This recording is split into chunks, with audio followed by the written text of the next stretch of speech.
Come back again. So we are going to discuss the modern Indian history, right? So modern Indian history में हम लोग पहले discuss करने जा रहे हैं. एक्चुअली अभी रैंडम टॉपिक मैं उठा रहा हूँ जो ज़्यादा इम्पोर्टेंट है समझने के रिस्पेक्ट से. अभी जो मैं डिस्कस करूँगा वो है सूरत स्प्लिट. इसका क्या बैकग्राउंड था, कब हुआ, कैसे हुआ, क्यों हुआ, ये सारा मैं समझाने का कोशिश करूँगा आप लोग को. और आराम से सूरत स्प्लिट से रिलेटेड, ये सूरत स्प्लिट एक्चुअली आपको बंगाल पार्टीशन से ही रिलेटेड है ना. सूरत स्प्लिट जो है ये रिलेटेड किससे है? बंगाल पार्टीशन. बंगाल का जो पार्टीशन हुआ था 1905 में,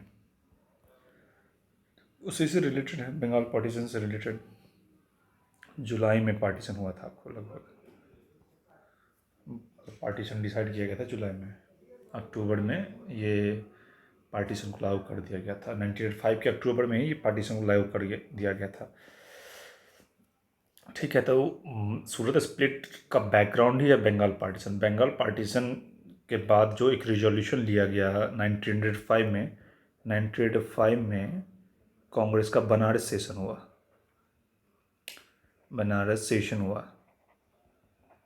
कांग्रेस का बनारस सेशन हुआ 1905 में दिसंबर में. क्योंकि कांग्रेस तो ये जब 1885 में कांग्रेस जब बना था तो हर दिसंबर में इसका मतलब मीटिंग ऑर्गेनाइज किया जाता था. कांग्रेस का दिसंबर में मीटिंग ऑर्गेनाइज किया जाता था हर साल, every year they Congress met in December. तो दिसंबर 1905 में जब एंटी पार्टीशन मूवमेंट, जिसको हम स्वदेशी मूवमेंट भी कहते हैं, उसको लागू करने के लिए रिजोल्यूशन लिया गया था. ठीक है. तो बनारस सेशन में क्या हुआ था कि मॉडरेट आई होप आप लोग ये जानते होंगे, मॉडरेट्स और एक्सट्रीमिस्ट कांग्रेस दो ग्रुप में बटा हुआ था. मतलब बिलीवर्स थे. ये एक आइडियोलॉजी है. मॉडरेट्स दो जो थे वो लोग लिबरल्स थे. थोड़े लिबरल्स कहने के मतलब कि वो कॉन्स्टिट्यूशनल मेथड में बिलीव करते थे कि कॉन्स्टिट्यूशनल मेथड से ही हम एंटी पार्टीशन मूवमेंट को लॉन्च करेंगे, या फिर ब्रिटिश जो बंगाल का पार्टीशन किया है उसको एनल करना है, यानी रोकना है, तो उसको ख़त्म करना है, तो पार्टीशन को. ठीक है. और एक्सट्रीमिस्ट जो थे ये लोग थे थोड़े से एकदम मतलब नहीं, मार दूंगा, चीर दूंगा, फाड़ दूंगा, इस टाइप से, कि लड़के लेना है, रिवॉल्ट करना है. पीसफुल नहीं, रिवॉल्ट करना है, वायलेंस. ये लोग वायलेंस को सपोर्ट करते थे. ये लोग कॉन्स्टिट्यूशनल मेथड्स में बिलीव करते थे. ठीक है. तो एक्सट्रीमिस्ट वायलेंस में बिलीव करते थे. वायलेंस कहने का मतलब ये नहीं कि मतलब सबको मार ही देना है. वायलेंस कहने का मतलब कि पहले तो शांति से लेंगे, अगर शांति से मिल गया तो ठीक है, नहीं तो हमारे पास ये सेकेंड वे है. वायलेंस कहने का मतलब कि होगा दंगा तो होगा, but we want freedom, not the complete freedom. They we are believer in self government ये लोग डिमांड कर रहे थे, चाहे मॉडरेट्स हो या एक्सट्रीमिस्ट हो. They believe in self government. ठीक है. तो एंटी पार्टीशन मूवमेंट जो लॉन्च हुआ 1905 में बनारस सेशन में, दो मूवमेंट हुआ. एक तो स्वदेशी एंड बाइकॉट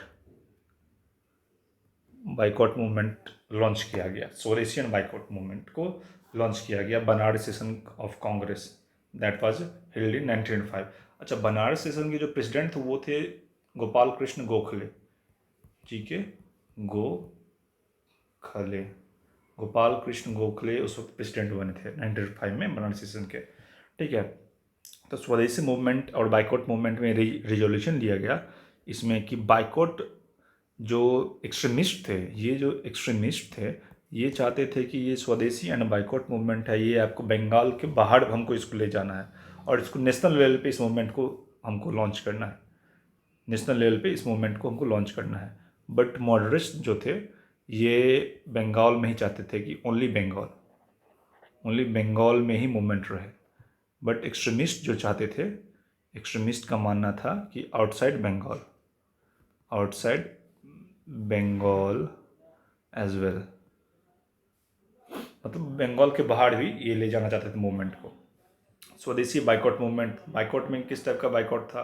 तो बाइकआउट में था लेजिस्लेटिव लेजिस्लेटिव असेंबली का भी बाइकआउट था। ये बाइकआउट में बिलीव कौन कर रहे थे लेजिस्लेटिव असेंबली बाइकआउट करने में? तो एक्सट्रीमिस्ट। बट मॉडरेट नहीं चाहते थे कि legislative council, legislative assembly, legislative council को मेनली बाइकआउट किया जाए। ठीक है, लेजिस्लेटिव काउंसिल को बाइकआउट नहीं करना चाह रहे थे मॉडरेट्स, बट एक्सट्रीमिस्ट चाहते थे कि लेजिस्लेटिव काउंसिल को बाइकआउट करो और जो भी फॉरेन गुड्स है उनको बाइकआउट करो, सारे कुछ को बाइकआउट करो, अपना स्वदेशी में जो भी चीज़ है उसे बनाओ। एजुकेशन, एजुकेशन में भी नेशनल एजुकेशन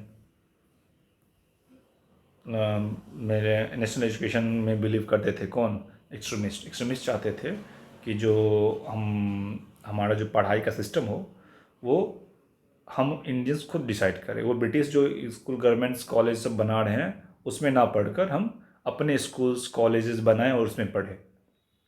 जो हमारा शुरू से ही परंपरा रहा है, एंशियंट हिस्ट्री में जानते होंगे कि आप लोग कि हम लोग एजुकेशन में, हमारा नालंदा यूनिवर्सिटी पूरे वर्ल्ड को डोमिनेट करता था एजुकेशन के मामले में। तो एक्सट्रीमिस्ट वही चीज़ में बिलीव करते थे कि जो हमारा नेशनल एजुकेशन हो उसमें डिसाइड हम लोग खुद करें कि क्या पढ़ना है, what should be the syllabus, इस टाइप से। और जो भी गवर्नमेंट स्कूल है, कॉलेज है या लॉ कोर्ट है, उस सबको बाइकआउट करना। बाइकआउट किस चीज़ को करना? तो बाइकआउट करना है तो लेजिस्लेटिव काउंसिल को बाइकआउट करना, स्कूल्स को बाइकआउट करना, कॉलेज को बाइकआउट करना, कॉलेज हो गया या फिर कोर्ट हो गया, फॉरेन गुड्स हो गया। तो इस सब को बाइकआउट करने के लिए कह रहा था कौन? एक्सट्रीमिस्ट इसमें बिलीव करते थे बाइकआउट। तो बाइकआउट चलो मान लिया गया इनका भी बात कि चलो ठीक है बाइकआउट करते हैं। उस वक्त ये रेजोल्यूशन लिया गया था कि हमें ये सब बाइकआउट करना है, राइट। उसके बाद क्या हुआ फिर कि ये तो रेजोल्यूशन 95 में लिया गया, तो 95 में ये सारे रेजोल्यूशन पास हो गया कि हम सारी चीज़ को बाइकआउट करेंगे और स्वदेशी को प्रमोट करेंगे। मतलब विदेशी को बाइकआउट करना है, फॉरेन जितना भी है, जो भी ब्रिटेन से रिलेटेड है, जो भी मतलब हमारा इम्पीरियलिस्ट को शो करता है कि सारा कुछ, स्कूल्स हो गया, कॉलेज हो गया, कोर्ट हो गया, गवर्नमेंट जॉब हो गया, गवर्नमेंट टाइटल हो गया, या फिर गवर्नमेंट क्लॉथ हो गया, सबको बाइकआउट करना। और स्वदेशी में हम अपने इस एजुकेशन को खुद प्रमोट करेंगे, हम अपने फैक्ट्रीज़ को प्रमोट करेंगे, हम अपने जो मैन्युफैक्चरिंग सेक्टर है उसमें हम खुद को प्रमोट करेंगे। तो ये सारा कुछ हो गया स्वदेशी को प्रमोट करना और फॉरेन को बाइकआउट करना, जितना फॉरेन था। तो ये स्वदेशी और बाइकआउट मूवमेंट लॉन्च किया गया था, ठीक है। उसके बाद क्या हुआ कि मॉडरेट्स जो थे, मॉडरेट जो थे ये दो चीज़ पे अड़ गए। दो चीज़ पे अड़ किस पे गए कि अड़ गए, ये तो लेजिस्लेटिव काउंसिल को बाइकआउट नहीं करना चाह रहे थे मॉडरेट्स। और सेकंड, मॉडरेट्स क्या चाह रहे थे कि पार्टीशन, जो ये मूवमेंट जो है, जो एंटी पार्टीशन मूवमेंट कह लो, स्वदेशी मूवमेंट को या फिर स्वदेशी मूवमेंट को, इसको ये चाहते थे कि बंगाल तक ही कन्फाइंड रहे, बंगाल से बाहर ना जाए। ये बंगाल से बाहर नहीं भेजना चाह रहे थे, मतलब मूवमेंट को फैलाना नहीं चाह रहे थे। बट एक्सट्रीमिस्ट चाह रहे थे कि मूवमेंट एकदम लार्ज स्केल पे लॉन्च किया जाए, लार्ज स्केल पे लॉन्च किया जाए, इसको नेशनल मूवमेंट बनाया जाए, कोई प्रोविंस से ही रिलेटेड ये ना रहे। इस टाइप से 1905 का कांग्रेस सेशन जो बनारस में हुआ, ये हुआ। उसके बाद क्या हुआ कि 1906 में कांग्रेस का सेशन हुआ कलकत्ता में, ठीक है। कलकत्ता में 1906 में कांग्रेस सेशन हुआ, कलकत्ता सेशन। इसमें जो था ये एक्सट्रीमिस्ट जो चाह रहे थे, एक्सट्रीमिस्ट चाह रहे थे कि मतलब लाला लाजपत राय या फिर बाल गंगा बीजी तिलक ही लिखते शॉर्ट फॉर्म में, बीजी तिलक, बाल गंगाधर तिलक को क्या बनाया जाए? प्रेसिडेंट बनाया जाए, राइट। लेकिन ये जो मॉडरेट्स जो थे, ये चालाकी से क्या किए कि दादा भाई नौरोजी का नाम दादा दादा भाई नौरोजी इनका नाम ये प्रपोज कर दिए। मॉडरेट्स दादा भाई नौरोजी का नाम प्रपोज कर दिए किस चीज़ के लिए? तो प्रेसिडेंटशिप के लिए, प्रेसिडेंटशिप के लिए। तो दादा भाई नौरोजी 1906 में प्रेसिडेंट बन गए। 1906 में कांग्रेस का प्रेसिडेंट कौन बने? तो दादा भाई नौरोजी। कलकत्ता सेशन में हुआ था 1906 कांग्रेस सेशन, जो कलकत्ता में हुआ था। दादा भाई नौरोजी बन गए। चलो ठीक है, मॉडरेट्स ने एक्सट्रीमिस्ट ने बोला चलो कोई बात नहीं, क्योंकि ये दादा भाई नौरोजी जो थे ये रिस्पेक्टेड थे, रिस्पेक्टेड पर्सन। तो कौन इसको, ये भी रिस्पेक्ट करते थे और मॉडरेट्स भी रिस्पेक्ट करते थे। तो मॉडरेट्स नहीं चाहता था कि ये जो लाला लाजपत राय है या बाल गंगाधर तिलक है ये बने। ठीक है, तो प्रेसिडेंट बन गए दादा भाई नौरोजी। और मॉडरेट्स को क्या था, एक्सट्रीमिस्ट को क्या मिला बदले में? और चलो ठीक है, आप मतलब अपना अपने कैंडिडेट का नाम प्रपोज किए, वो ऑल ओवर इंडिया में रिस्पेक्ट पाने वाला कैंडिडेट है, तो ठीक हम सपोर्ट करेंगे। तो एक्सट्रीमिस्ट ने उनको सपोर्ट किया। बदले में एक्सट्रीमिस्ट को क्या मिला कि जो रिजोल्यूशन था बाइकआउट का, उसे लागू कर दिया गया, बाइकआउट, ताकि स्वदेशी एंड बाइकआउट मूवमेंट कंटिन्यू किया गया। स्वदेशी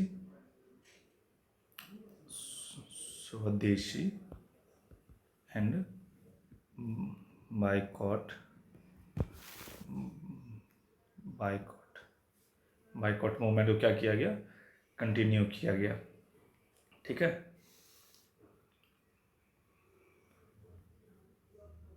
कंटिन्यूड। उसके बाद ये जो 1906 में एक रिजोल्यूशन भी लिया गया स्वराज का रिजोल्यूशन। स्वराज यानी सेल्फ गवर्नमेंट। स्वराज का रिजोल्यूशन लिया गया। स्वराज, ये फर्स्ट टाइम 1906 जो कांग्रेस सेशन हुआ उसमें Swaraj first time Swaraj word existence में आया। और ये इसलिए किया गया कि ताकि एक्सट्रीमिस्ट को कंपेंसेट किया जाए, क्योंकि उनका कैंडिडेट प्रेसिडेंट नहीं बन पाया है, चलो तो कुछ उनको भी मिलना चाहिए। तो उनका जो लाला लाजपत राय जो थे या बाल गंगाधर तिलक थे, ये सेल्फ गवर्नमेंट में बिलीव करते थे। सेल्फ गवर्नमेंट किस टाइप से होना चाहिए? तो सेल्फ गवर्नमेंट लाइक ऑस्ट्रेलिया और कनाडा भी उस वक्त ब्रिटिश का क्या था, कॉलोनी था, बट वहाँ पे सेल्फ गवर्नमेंट था। ठीक है, तो ऑस्ट्रेलिया और कनाडा के टाइप के सेल्फ गवर्नमेंट होना चाहिए था अंडर द ब्रिटिश मोनार्क। या फिर इंग्लैंड की तरह, यूके की तरह भी सेल्फ गवर्नमेंट होना चाहिए था, बट यूके वाज टोटली वो हैविंग कंप्लीट इंडिपेंडेंस। यूके तो खुद इम्पीरियलिस्ट थे वो लोग तो कॉलोनीज बनाते थे, तो उनके साथ तो मिलना था नहीं मुमकिन। तो ये लोग सेल्फ गवर्नमेंट चाह रहे थे कि यह सेल्फ गवर्नमेंट लाइक ऑस्ट्रेलिया की तरह हो जाए, या फिर कनाडा ऑस्ट्रेलिया या कनाडा। ऑस्ट्रेलिया भी और कनाडा भी ये क्या था, ब्रिटिश का कॉलोनी था उस वक्त। तो लेकिन इसमें क्या था कि इसमें सेल्फ गवर्नमेंट चलता था, कि मतलब वहाँ का पीपल है, वहाँ का अपना गवर्नमेंट चला रहा है under the British monarch, under the United kingdom, right. तो इस टाइप से हो रहा था, इस टाइप से लोग बिलीवर थे। तो सेल्फ गवर्नमेंट का रिजोल्यूशन लिया गया, यानी स्वराज फर्स्ट टाइम एग्जिस्टेंस में है 1906 में। और साथ में जो पहले से जो आ रहा था ये स्वदेशी एंड बाइकआउट का जो था वो सब चला आ रहा था शुरू से ही। और नेशनल एजुकेशन जो था, नेशनल एजुकेशन भी तो था, नेशनल एजुकेशन ये कंटिन्यू किया गया। नेशनल एजुकेशन इस्टेब्लिशमेंट के लिए कंटिन्यू किया गया कि नेशनल एजुकेशन को प्रमोट किया जाए। ठीक है, तो ये सारा स्वदेशी बाइकआउट और नेशनल एजुकेशन को प्रमोट किया गया। स्वदेशी तो समझ गए क्या था स्वदेशी, कि देश में बना हुआ सारा कुछ होना चाहिए। उसके बाद बाइकआउट तो जानते हो कि फॉरेन गुड्स हो या फिर फॉरेन जो भी इम्पेरियलिज्म को शो करता है, जैसे कि कोर्ट हुआ, लॉ कोर्ट हुआ, या फिर जॉब हुआ, गवर्नमेंट जॉब था, या जो भी था उस सबको बाइकआउट करना था। लेजिस्लेटिव काउंसिल हो गया, उसको भी बाइकआउट करना था। तो ये सारा कुछ बाइकआउट में बिलीव करते थे एक्सट्रीमिस्ट। तो इनको ये चीज़ फिर से इनके लिए कंटिन्यू किया गया था 1906 में। फिर क्या हुआ कि एक्सट्रीमिस्ट को ये तीन चीज़ मिल गया, तो वो फिर शांत हुए कुछ समय के लिए, बोले चलो कुछ तो है। तो ये क्या किए कि एक्सट्रीमिस्ट सोचे कि अब तो हमको ये मौका मिल गया है, इसको हम लार्ज स्केल पे लॉन्च करते हैं मूवमेंट को, लार्ज स्केल मूवमेंट को लॉन्च करते हैं। लेकिन मॉडरेट्स जो क्या थे, एक चीज़ देखे कि एक रिफॉर्म आने वाला था। हर 20 साल में कॉन्स्टिट्यूशनल रिफॉर्म होता था। तो 1892 में फर्स्ट इंडियन काउंसिल एक्ट आया था जो रिफॉर्म होकर आया था। उसके बाद 18 से 20 साल में होना था, तो 1909 में हुआ था, जो आप पढ़ोगे मॉडल रिफॉर्म के फॉर्म में। तो कांग्रेस मॉडरेट्स जो थे कांग्रेस में, वो देखे कि एक रिफॉर्म जब आने वाला है, रिफॉर्म अभी मतलब कॉर्नर पे ही खड़ा है रिफॉर्म, तो ये मौका देखे, ये मौका देखे क्या कि इंडियन को रिप्रेजेंटेशन मिल जाएगा इस रिफॉर्म में। जो काउंसिल रिफॉर्म होता, काउंसिल रिफॉर्म्स, ये क्या था, अपकमिंग था, अपकमिंग काउंसिल रिफॉर्म्स। तो मॉडरेट्स ने मौका देख लिया कि चलो इस रिफॉर्म में आएगा तो इसमें इंडियन पार्टिसिपेशन को हम प्रमोट कर सकते हैं, इंडियन पार्टिसिपेशन को हम प्रमोट कर सकते हैं। तो ये कौन, ये मौका देख रहे थे, मॉडरेट्स देख रहे थे। मॉडरेट्स सो क्या क्या देखे कि ये देखे, so chances of what, chances of Indian participation in the upcoming council reforms, right. तो ये अपना अपने हिसाब से देख रहे थे कि चलो भाई रिफॉर्म आ रहा है तो हम इंडियन को रिप्रेजेंटेशन मिल जाएगा इस रिफॉर्म में। इसलिए ये क्या किए कि एक्सट्रीमिस्ट से दूर होना शुरू हो गया, और एक्सट्रीमिस्ट भी देखे कि भाई मॉडरेट से ये कैसा है कि अभी नेशनल मूवमेंट लॉन्च करना है तो ये लोग लॉन्च करने नहीं दे रहा है नेशनल मूवमेंट को लार्ज स्केल पे, तो इसे दूर ही बनाना ही ठीक है, क्योंकि ये हमारे रास्ते का एक तरह से रास्ते को ब्लॉक कर रहा है मॉडरेट्स। ये सोच कौन रहा था, एक्सट्रीमिस्ट सोच रहे थे। एक्सट्रीमिस्ट में जो भी आदमी थे वो आप जानते हो कि 4-5 आदमी थे एक्सट्रीमिस्ट आइडियोलॉजी में फॉलो बिलीव करते थे वो लोग। लाला लाजपत राय, बाल गंगाधर तिलक, उसके बाद अरबिंदो घोष और लाल बल पाल, विपिन चंद्र पाल थे, लाल बल पाल कहा जाता है। तो विपिन चंद्र पाल भी एक्सट्रीमिस्ट आइडियोलॉजी में फॉलो करते थे, बिलीव करते थे, ठीक है। तो इस हिसाब से दोनों का सेपरेशन यहाँ से स्टार्ट हुआ कि दोनों चाह रहे थे एक दूसरे से अलग हो जाए। एक्सट्रीमिस्ट इसलिए चाह रहे थे अलग हो जाए क्योंकि ये मॉडरेट्स उनको सपोर्ट नहीं कर रहे थे, उनके बीच रास्ते के कांटा बन के उभर रहे थे मॉडरेट्स। किस चीज़ में, तो नेशनल मूवमेंट को लॉन्च करने में, इसको नेशनलाइज करने में मूवमेंट को, ठीक है। और मॉडरेट्स क्या चाह रहे थे, मॉडरेट्स चाह रहे थे दूरी बना ले ताकि ब्रिटिश जो है ये हमें सपोर्ट कर दे और इंडियन को रिप्रेजेंटेशन मिल जाए जो नया काउंसिल रिफॉर्म आने वाला उसमें। ये सारा कुछ हो रहा था। फिर आया 1907 ये जो हुआ सेशन हुआ 1907। ये सेशन आपको इसमें जो बने थे क्या कहते हैं, रास बिहारी घोष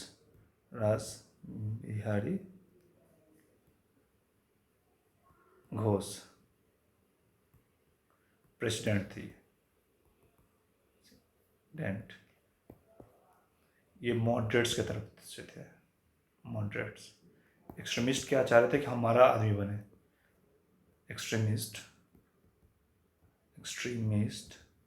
जो चाह रहे थे कि इनका आदमी या तो बीजी तिलक बने, इनका आदमी, ये चाह रहे थे कि इनका आदमी बीजी तिलक या फिर और लाला लाजपत राय, इन दोनों में से चाह रहे थे, एक्सट्रीमिस्ट चाह रहे थे कि इन दोनों में से कोई प्रेसिडेंट बने। तो ये सेशन जो होना था नागपुर में होना था। नागपुर में ये ना होकर ये कहाँ हो गया सेशन, ये सेशन हुआ आपको सूरत में। सूरत स्प्लिट तो जानते ही हो क्योंकि टॉपिक का नाम ही शुरू से दिए हुए हैं हम, टॉपिक का नाम सूरत स्प्लिट। ये सेशन कहाँ हुआ, तो सूरत में। लेकिन एक्सट्रीमिस्ट कहाँ चाह रहे थे होना हो, तो नागपुर में। एक्सट्रीमिस्ट क्यों चाह रहे थे ये नागपुर में हो, क्योंकि नागपुर ना ही बाल गंगाधर तिलक का घर था और ना ही लाला लाजपत राय घर था। अच्छा, ये जो प्रेसिडेंटशिप था उसी को मिलता था जो जिस प्रोविंस में कांग्रेस का शासन होगा वहाँ का जो नेता होगा वो प्रेसिडेंट नहीं बन सकता है।